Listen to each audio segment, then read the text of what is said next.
Good morning! Hey, my name's Gregory Skinner. You might recognize me from the website. I put you on the website. I'm the host of Creative Mornings Orange County. First things first, thank you all for coming to the very first Creative Mornings ever held in Orange County. So, yeah. You guys are a special bunch. I don't know if you know this, but every month Creative Mornings gets a different topic that we get someone to come and speak about. And we actually don't know what's coming until, I don't know, maybe a month or two ahead. And so we were surprised when anxiety showed up. Like anxiety, I say anxiety and the first thing that happens, everybody gets nervous. I get nervous. I was talking to our speaker and she said, hey Gregory, how many people have signed up? How many people are coming? And in my mind, I'm thinking, if we get 12 people, that will be amazing. I tell her, I don't know, 50, 75, 100, just to make sure that she's not nervous. But inside, I'm terrified, because we've never done this before. So it's fascinating and amazing that all of you guys are actually here today. The reason we're all here this morning is to listen to this special person. Her name is Sam Groetski. You may or may not know her. She's from New York. She's a New York native. She moved to Long Beach, currently lives in Long Beach. Her history is pretty storied, so has worked in the shoe biz for a little while. We had a conversation. She's always been into fashion, design, creativity, and of course shoes. Started out in New York, worked for the likes of Nike in Oregon, of course, worked for New Balance, and now currently works for Vans, our favorite sneaker company in the OC, right? Yeah! Has worked in displays, has worked in global marketing, and we're really curious to hear what she has to say about anxiety. So if we could give her a big hand.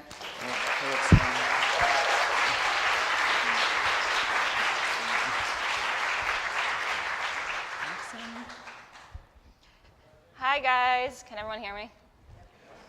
I so desperately don't want to rely on notes, but I'm gonna have this here just in case. Password incorrect. I also asked if I could curse 5 minutes before coming on stage.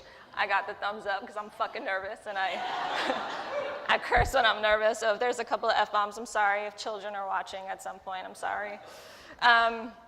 So let me just give you a little introduction in terms of A, how I got here, and B, why I'm such a perfect fit for this topic. So I received an email from Mr. Gregory Skinner, and I think the subject read, Creative Mornings OC or something to that effect, and I almost immediately deleted it. Not because I didn't know what Creative Mornings was, because I was very familiar with this platform.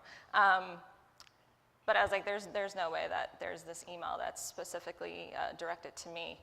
But I opened it and I said, oh, okay. Asking if I would potentially be interested in speaking here. Clearly they meant to email a Pam Groetski. There's some Pam Groetski in this world. Clearly as the wrong person, typo. I'm like, well, if I have to impersonate a Pam Groetski, I'm gonna do it so that I could be a part of this. So he says, if you're interested, give me a call. We get on a call and within the first 2 minutes, I'm like, Greg, are you sure you have the right person?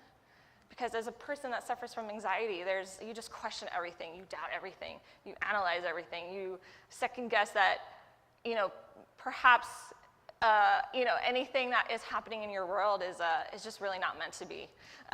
So within a minute, he's like, well, you work for Vans, right? You work for Nike. I'm like, all right, check, yeah, no, that can't be Pam, that's definitely me.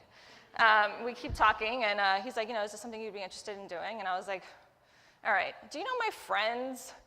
Personally, did you maybe speak to that therapist I had an appointment with twice? Did you ask all these people that are in my world well in advance of this lecture, hey, do you guys have any suggestions? We're gonna be talking about anxiety. And he got this resounding response, oh, my colleague, my friend, my daughter, riddled with anxiety. She'll be the perfect person. And he's like, nope, just thought maybe you'd be interested in talking. I'm like, all right. Talk about the most amazing opportunity and the perfect person. See, this is where I'm going to have to refer to my, okay. So essentially to say this is all the perfect person to be speaking about this. So by a show of hands, how many of you guys suffer, whether consistently or a little bit? Good. So you all know what it means to be fucking anxiety-ridden and fucking nervous. But I'm not here to sort of impart my views or to have you guys maybe lessen your anxiety levels. I'm not here to say, let's be ashamed of it or let's figure out ways to discourage this behavior. Because honestly, as exhausting as this shit is, I've been up since 3 in the morning hoping not to disappoint you folks. That's exhausting. I wouldn't want to be any other way. Because it literally keeps me honest, it keeps me authentic, it keeps me organic, and it allows me to measure what I give a shit about. It allows me to have give a shit levels. It's like my barometer. If I'm gonna worry about something, I'm gonna ask myself, why? And what are you gonna do about it? Is it really worth your effort? Is it really worth all of this analyzation and this exhaustion and this loss of sleep? And if it is, cool, why? Why is it worth it? As Gregory mentioned, currently, or with time zones, there are over 60 lectures happening today globally around this topic. I am not this topic. The topic is anxiety. But isn't that pretty awesome that there's that camaraderie, that globally people want to attend a lecture and people want to speak about this topic?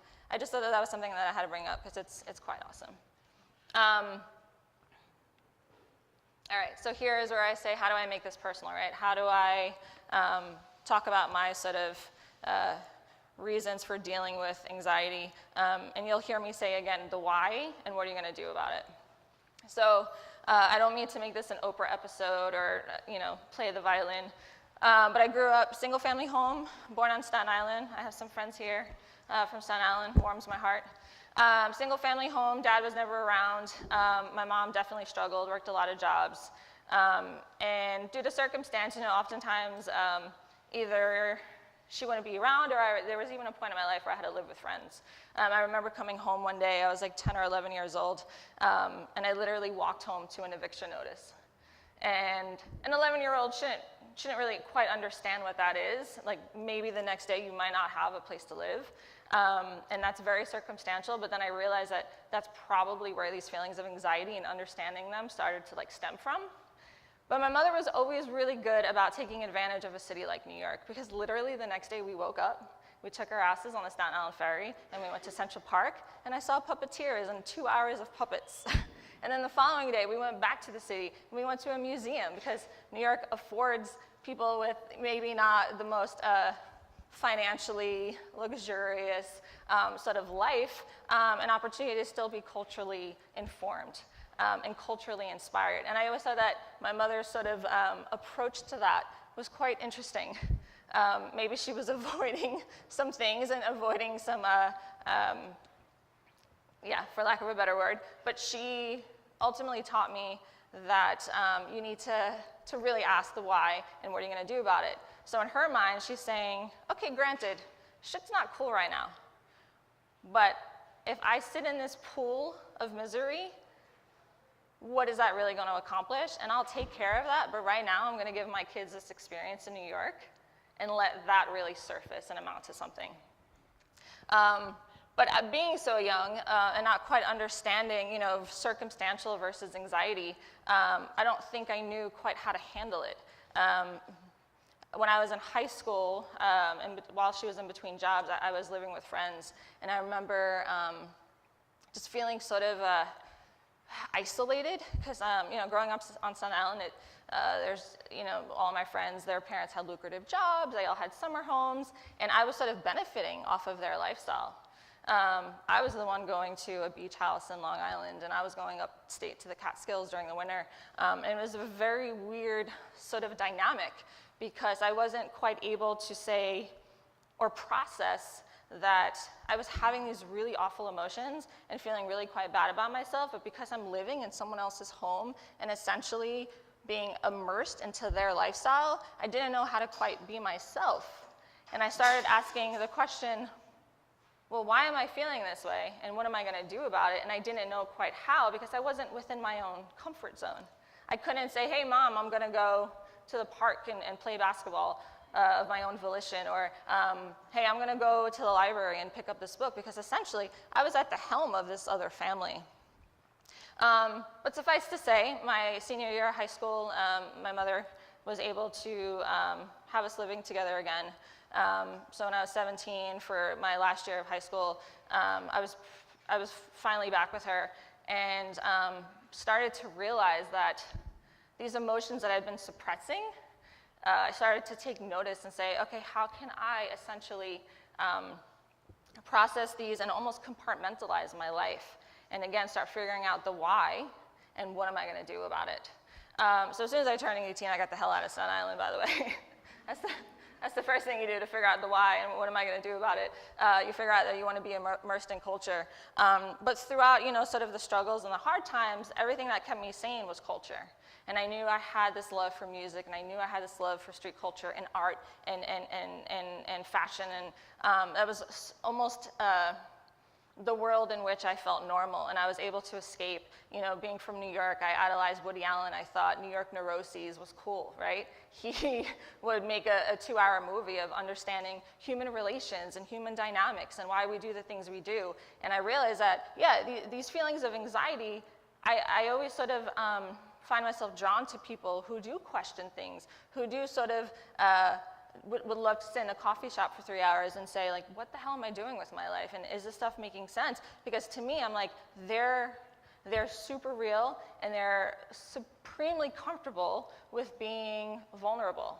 And I think that that's something that, especially in this day and age, and we've become quite obsessed with superficiality and these sort of alternative personas that we put, on social media, and that's great. But I think we're losing touch with, it's okay to feel really sad, because life is fucked up. I mean, we're all watching the news, and whether you agree or disagree, it's just not, it's not a good time. So I think feeling comfortable in questioning things and wondering why things are the way they are is really great. Anyway, let me get back into my into why I'm saying this and why my career has helped with that. Sorry to the coffee sponsor. Dunkin' Donuts was on the way, and apparently America runs on Dunkin'. I'm sorry. So I knew that that should really be water. That's not helping my cause of thirst. But I realized that in order for me to best deal with anxiety, the way that worked for me was to really immerse myself in what it is that made me happy, because I was able to have passion points, and I was able to really commit myself to something. And that was at least distracting me from the bullshit noise. Because then if there was bullshit noise that I was hearing, it wasn't about my own sort of insecurities or my own sort of misconceptions or my own perceptions. It was the task at hand, and I'm passionate about it, and if there's an issue with that, that's excitement, right? To sort of approach those challenges. So my first job was with a magazine. Oh, thank you. God, that's cool, right? I wish that would happen in my daily life. I'm thirsty, water. Sorry for the feedback. So I started working for this company, The Fader. They also have an agency called Cornerstone, and I knew that I, again, wanted to be in music or fashion. And they kind of gave me my start in this industry. I was an executive assistant to one of the owners. I was 20 years old, so I literally became legal at this company, so they really were my entrance. So I was attending music festivals, booking artists for a lot of our sort of music partnerships, developing editorial content. So really just understanding how a corporate company works, and they were a Fortune 500 company, just understanding processes, protocol, submitting briefs, like what is that? What is a brief? What do you mean I get to put together tears? And then all of a sudden this amazing photo shoot happens. And then when that was going really well, I was there for a couple of years. I sort of graduated to a junior marketing role. I hear, by way of we were working with Nike at the time, and I was working on a campaign for them, and I heard that they were going to open their first brick and mortar space in New York around this new category, sportswear. I grew up on Nike. I work for Vans. I love Vans, don't get me wrong, but Nike was, Nike, I was just like, what? They're opening a store. They're opening the sportswear door. Like, this is a category introduction, their first brick and mortar space. And I wound up knowing the person who was going to manage it. And I remember calling him, and I'm like, what do you have for me? How can I be a part of this? He's like, you want to sell shoes? I'm like, yeah. He's like, Sam, you've worked in retail like since you were 14 years old. You really want to sell shoes again? And I was like, yes, because I know that I'm going to be able to have that develop into something bigger. I'm going to work my ass off, and I'm going to have it develop into something bigger. So I was on and off with Nike for about 5 years. I'll talk more about the on parts versus the off, but I was never fired. It's nothing like that. Due to reorganizations, et cetera, I would sort of be back and forth. Wound up then eventually being moved to their headquarters. And I remember being like, wow, this is literally a bucket list shit. Like, I have literally willed this into fruition. I knew I eventually wanted to leave New York. I knew that it was better for my mental health. I knew that I wanted to have a more sort of low-key sort of existence. And so I go to Portland, and great experience. However, I started noticing that my anxiety was being heightened again. I was there for about 2 years, and I just remember I started like going home at night and just really questioning and just not feeling good. And I was like, why am I not, like, I've ultimately reached, like, in sort of my opinion, the ultimate goal. Like, this is like Cinderella finding her little prince, right? And getting her shoe back. No pun intended, the whole shoe thing. I just realized what I did there.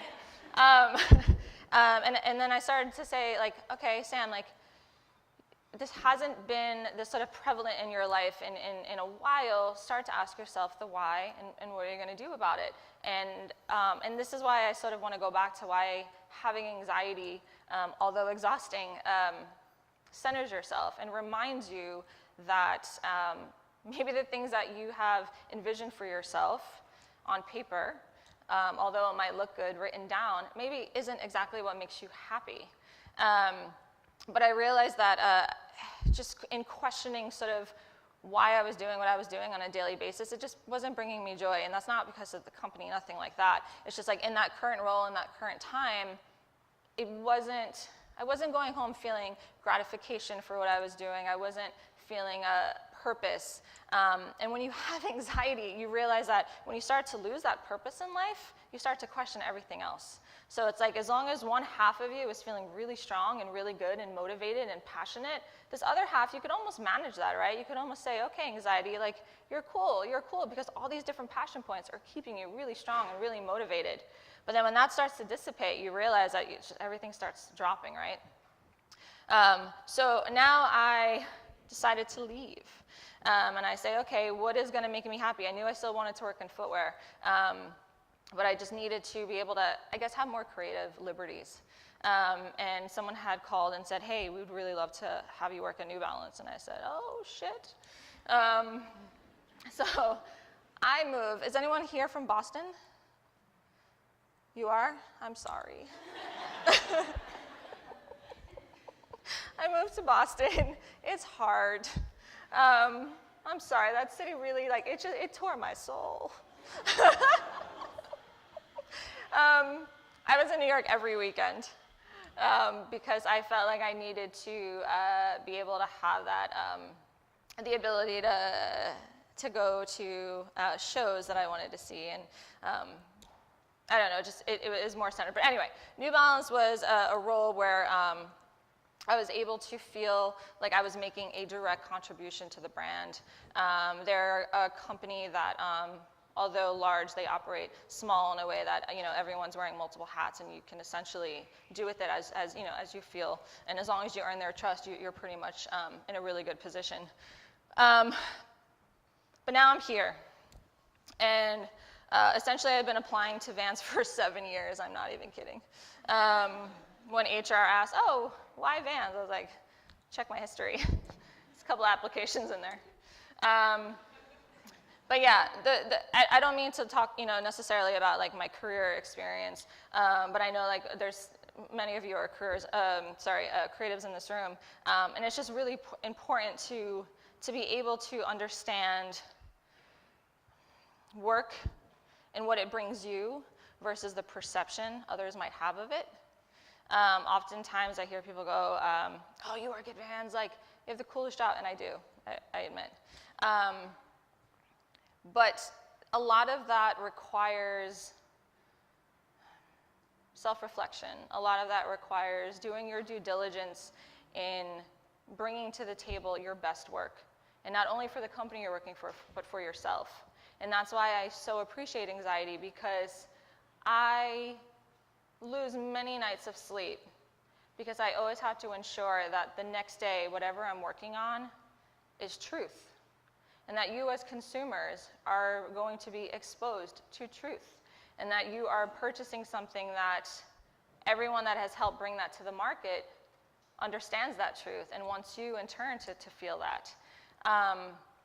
And that's why I think I struggle, and why I'm sort of experiencing the most anxiety in my life currently, despite being the happiest. If that's almost something that you guys can understand, I'm actually my happiest.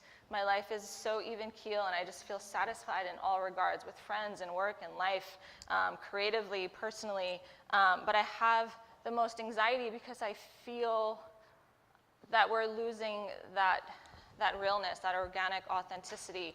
I see Instagram and social media platforms being flooded with these new ideas of what's interesting, what is perceived as cool, what is perceived as hardworking. I don't know how a 19-year-old is really comfortable with saying they're an art director.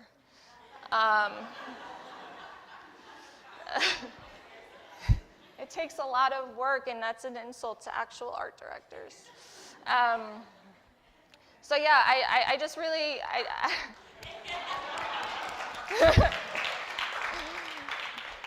or I'm a curator of my social media feed. And not to say that folks shouldn't indulge, because I do if I'm having a bad day. You know, that this image is a selfie. I felt bad that day about myself, and I was, looking at, women on Instagram and saying, damn. And then I go, you know what? No, I'm going to feel good about myself, and I'm going to get some likes. And sure, I think we all should, absolutely. We need to pat ourselves on the back, and people should feel sexy and attractive. But I think I just want to continue to promote dialogue of vulnerability and of personal and self-expression. Because if more of this keeps happening, and less dialogue around what's really affecting people, the less actual creative output is going to happen, because I can't help but associate the two, and I can't help but think that tremendous artistic ability isn't a direct result from feelings and emotions and questions. I mean, some of probably your most favorite artists are fucked up, or were fucked up. And that's true creative self-expression, right? Like, that was the way in which they were able to sort of cope and sort of deal. And I just ask, I think this is more of a call to action, that we're going to sit here in this room today, and yes, you've heard me talk, but to really continue to further perpetuate these ideas of conversation. Gregory, you talked about a sticker. Let that sticker serve as an emblem of, yeah, I'm riddled with anxiety and thought and questioning, and I'm proud because I'm honest with myself and with those around me. I am someone that wants to uphold thought-provoking and artistic integrity, and I don't want to be the status quo. And I want us all to just clap for ourselves and saying that, like, it's fucking awesome that we could all literally, no, really clap.